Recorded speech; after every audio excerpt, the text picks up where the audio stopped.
Jammu Kashmir పహల్గామ్లో టెర్రరిస్టుల attack దాడి ఘటన తీవ్ర చర్చనీయాంశమవుతోంది. మరొక వైపు అందమైన ప్రదేశాన్ని తిలకించి రావడానికి వెళ్ళినటువంటి టూరిస్టుల విహారయాత్ర కాస్త విషాదయాత్రగా మారిపోయిన విషయం మీ అందరికీ తెలిసిందే. ఇప్పుడు ప్రపంచవ్యాప్తంగా టెర్రరిస్టుల అటాక్ని అన్ని దేశాలు ముక్తకంఠంతో ఖండిస్తున్న పరిస్థితి కూడా ఉంది. ఖచ్చితంగా ప్రతీకార చర్యగా కూడా భారత సైన్యం అంతే అగ్రెసివ్గా ముందుకు వెళ్తోంది. అయితే ఈ దాడి ఘటనలో ప్రాణాలు కోల్పోయిన వారిలో విశాఖపట్నానికి చెందిన సత్యచంద్రమౌళి గారు కూడా ఉన్నారు. ఆయనతో పాటు వీళ్ళంతా కూడా అక్కడ ఆహ్లాదకరమైన ప్రదేశాలు తిలకించి చాలా ఆనందంగా తిరిగి రావాలనుకున్నారు. కానీ ఇంత దుఃఖంతో తిరిగి వస్తామని ఎవ్వరూ కూడా ఊహించుకోలేకపోయారు. సో చంద్రమౌళి గారితో పాటు వెళ్ళినటువంటి 6గురిలో శశిధర్ గారి కుటుంబం కూడా ఉంది. ఒక్కసారి అక్కడ ఏం జరిగింది, అప్పుడు ఉన్నటువంటి సిచ్యువేషన్స్ ఏంటి అడిగి తెలుసుకుందాం.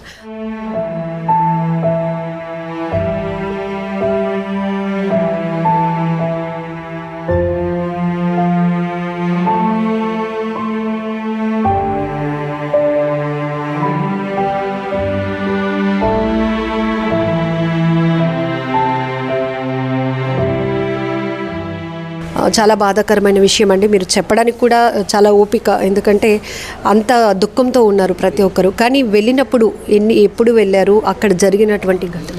18వ తారీఖున బయలుదేరి వెళ్ళామండి. ఆ రోజు యాక్చువల్గా ఆయన బర్త్డే. ఆ బర్త్డే రోజు బాబా అందరూ విష్ చేసాము. అంతా అయిపోయినాక, టూర్ అయిపోయినాక సెలబ్రేట్ చేసుకుందామని కూడా చెప్పాను. అక్కడి నుంచి లోకల్గా గుల్మార్గ్, సోనామార్గ్, శ్రీనగర్ లోకల్ అన్నీ చూసాను. అంతా చాలా సరదాగా ఎంజాయ్ చేసాం. టూర్ అంతా కూడా ఆయనే ప్లాన్ చేసేవారు. ఎక్కడ లీడ్ చేయడం కూడా ఆయన లీడ్ చేసి, ఇక్కడ ఫలానా వెళ్ళాలి, ఇక్కడికి ఇలా వెళ్ళాలి అన్నీ కూడా లీడ్ చేశారు. ఎవరికి లేడీస్ కానీ ఎవరికైనా ఏదైనా అవసరం ఉండే పాప ఆయన అటెండ్ అవుతుండే, వాళ్ళకి చేయాలమ్మా ఇలా చేయాలమ్మా అన్నీ పాప ఆయన చెప్తూనే ఉండేవారు. అంతా బాగా చేసి నిన్న అయిపోయినాక నిన్న యాక్చువల్గా కట్రా వెళ్ళి, కట్రా నుంచి ఈరోజు వైష్ణోదేవి మాత టెంపుల్ దర్శనం కూడా ప్లాన్ చేసుకున్నాను. ఇంతలో ఇలా ఇంతగా జరుగుతున్న అస్సలు ఊహించని సంఘటన అండి. చాలా బాధాకరం. పహల్గామ్ యాక్చువల్గా ఏమైందంటే, పహల్గామ్ అక్కడ మినీ స్విట్జర్లాండ్ అని ప్లేస్ ఉంది, డైసన్ వ్యాలీ అంటారు. అది ఒక 1.5-2 కిలోమీటర్స్ కొండ మీదనే ఉన్నది. మీదకి వెళ్ళటానికి రాళ్ళు రప్పలు తేరిన వాగు ఉంది. ఆ వాగులో నుంచి గుర్రాల మీదనే వెళ్ళాలి, వేరే దారి లేదు. రెండు వైపులా కొండ వాళ్ళు. సో గుర్రాల మీద వెళ్తూనే మేము చాలా కష్టంగా అనిపించింది. కొంత దూరం వెళ్ళినాక ఆగిపోయి ఆడవాళ్ళు వెనక్కి వెళ్ళిపోదాం అంటే ఆయనే మమ్మల్ని ఎంకరేజ్ చేశారు. మనం చూడటానికి వచ్చాము, ఇంత వచ్చి ఇక్కడి నుంచి వెళ్ళిపోతే ఎలాగా, 10 నిమిషాలు కదా వెళ్దామంటే సరే అని నేను ఆయన వీళ్ళని సర్ది చెప్పి తీసుకువెళ్ళాం. వెళ్ళి లోపలికి వెళ్ళగానే ఎంట్రన్స్లోనే యాక్చువల్లీ సమ్ రెస్టారెంట్స్ ఏవో ఉన్నాయి. తిందామా అనుకుని ముందు టాయిలెట్స్కి వెళ్దామని, అక్కడి నుంచి ఒక 100-150 మీటర్స్ దూరంలో టాయిలెట్స్ ఉన్నాయి. అక్కడికి వెళ్ళామండి. వెళ్ళి మాలో 2-3 టాయిలెట్స్కి వెళ్ళి బయటకు వచ్చారు. ఆయన కూడా టాయిలెట్లకు బయటకు వచ్చేసరికి 1-2 గన్ షాట్స్ వినబడినాయి. సో దూరంగా ఎక్కడ ఎవరైనా బర్డ్స్నో దేనో షూట్ చేస్తున్నారేమో అనుకున్నాం. ఎందుకంటే అంత పెద్ద గ్రౌండ్లో ఉంటుంది, పెద్ద గోల్ఫ్ కోర్స్ లాగా. ఆ వెనకనే పెద్ద ఎత్తైన పైన్ ట్రీస్ ఉంటాయండి. ఆ వెనకనే హిమాలయస్ కనబడుతుంటాయి, అది సీనరీ. సో ఆ చెట్లు ఆ పక్క నుంచి మాకు సౌండ్ వినబడ్డది. సో మేము ముందు అనుకోలే. ఆ తర్వాత మళ్ళీ 3-4 షాట్స్ వినబడ్డాయి. అప్పుడు ఆడవాళ్ళ ఏడుపులు అరుపులు వినబడ్డాయి. చూసేసరికి గ్రౌండ్ మధ్యలో 2-3 ఆడవాళ్ళు వాళ్ళ ఎదురుగా మనుషులు పడిపోయి ఉన్నట్టుగా ఉంది, ఒక నిలబడి కాలుస్తున్నట్టుగా కనబడింది. ఫస్ట్ మీరు ఫైర్ షాట్స్ విన్నప్పుడు ఏవో బర్డ్స్ షూట్ అవుతుంది అనుకున్నారు? అంతే అనుకున్నాం. ఏంటంటే ఇదే టెర్రరిస్ట్ అటాక్ అని అనుకోలే, ఎక్కడ ఏదో హంటింగ్ లాంటిది ఏదో చేస్తున్నారేమో అనుకున్నాను. ఆ తర్వాత 3-4 షాట్స్ వినబడి ఆడవాళ్ళ ఏడుపులు వినబడి అప్పుడు చూసారు గ్రౌండ్ మధ్యలో 1-2 టెర్రరిస్టులు కనబడ్డారు. వాడు షూట్ చేస్తుంటే కనబడుతుంది, ఆడవాళ్ళ ఏడుపులు వినపడుతుంది.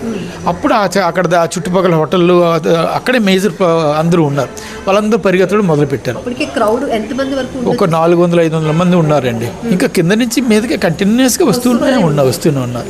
మేము ఒక 10-15 మంది టాయిలెట్స్ దగ్గర ఉన్నాం. సో మేము టాయిలెట్ వెనక్కి దాక్కున్నాం. ఏం చేయాలో మాకు అర్థం కాలేదు, ఏం చేయాలో తెలియదు. అప్పుడు మీ 6గురు ఒకే చోట? మేము 6గురు ఒకే చోట ఉన్నాం. మాతో పాటు ఇంకొక 3-4 ఫ్యామిలీస్ అక్కడ టాయిలెట్స్ కోసం వచ్చిన వాళ్ళు ఉన్నాం. సో వెనక నుంచి చూస్తున్నా, ఏం చేయాలో అర్థం కాల. అప్పట్లో అంతలోని ఒక టెర్రరిస్ట్ మాకు రావడం కనబడింది. కనబడేసరికి అమ్మాయి వీడియోలో వస్తున్నాడు, వస్తే ఇక్కడ మన డేంజర్ అని చెప్పి వెనక నుంచి పారిపోయారు. తుపాకీతో ఉంది, తుపాకీ పెద్దగా గన్ను AK-47 లాగా ఉంది అది గన్ను. వాడు ఆ డ్రెస్ అది తెలుస్తుంది, వాళ్ళ ఎటైర్ తెలుస్తుంది. వాడు ఇటువైపు వస్తున్నాడని కనబడగానే మేము ఇటు పారిపోవాలంటే వెనక అంత చుట్టూ ఫెన్సింగ్ ఉంది. ఆ ఫెన్సింగ్ కింద నుంచి కొద్దిగా దాంటే అందులోంచి దూరిపోయి అందరం ఒకరోజు జారిపోయి దూరిపోయి బయటకు వెళ్ళాం. నా చంద్రమౌళి గారు నా మిస్సెస్ కొద్దిగా వెనక్కి ఉన్నారు.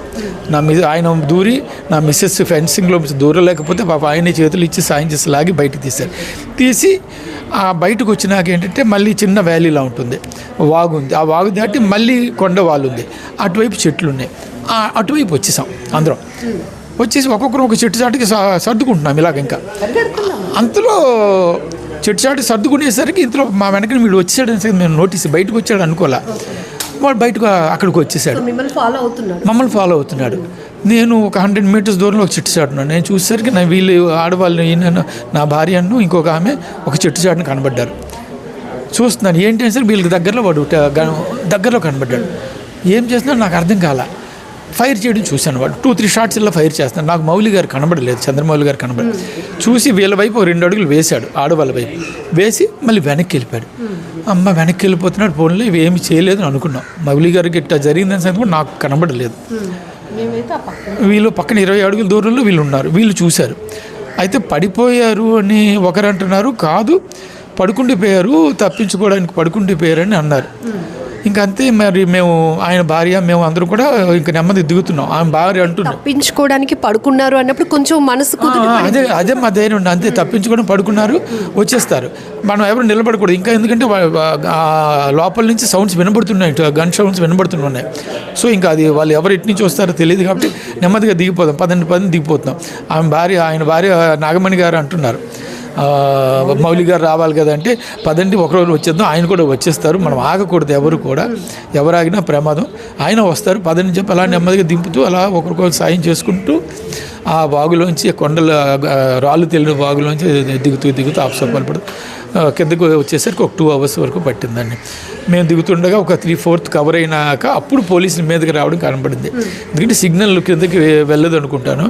మీద నుంచి ఎవరో వీళ్ళు గుర్రాలు నడిపే వాళ్ళు స్పీడ్గా కిందకి వెళ్ళి పోలీసులకు ఇన్ఫార్మ్ చేసినట్టున్నారు. సో పోలీసులు చేరేసరికి అక్కడ వాళ్ళకి ఏంటంటే మేజర్ ఆ గ్రౌండ్ అక్కడ ఒక్క పోలీస్ కూడా లేడు, సెక్యూరిటీ అంటూ లేదు. దానివల్ల టెర్రరిస్టులకు ఎటువంటి ఎదురు లేదు. సో వాళ్ళు చాలా కామన్గా నడుచుకుంటూ ఫ్రీగా వచ్చి ఎవరైనా కాల్చుకుంటూ వెళ్ళిపోతున్నట్టుగా ఉన్నారు, అంత ఫ్రీ. మేము ఎందుకంటే డిఫెన్స్లెస్, హెల్ప్లెస్ అది. మరి దానివల్ల ఇంకా మరి వాళ్ళకి ఎదురు లేదు అక్కడ.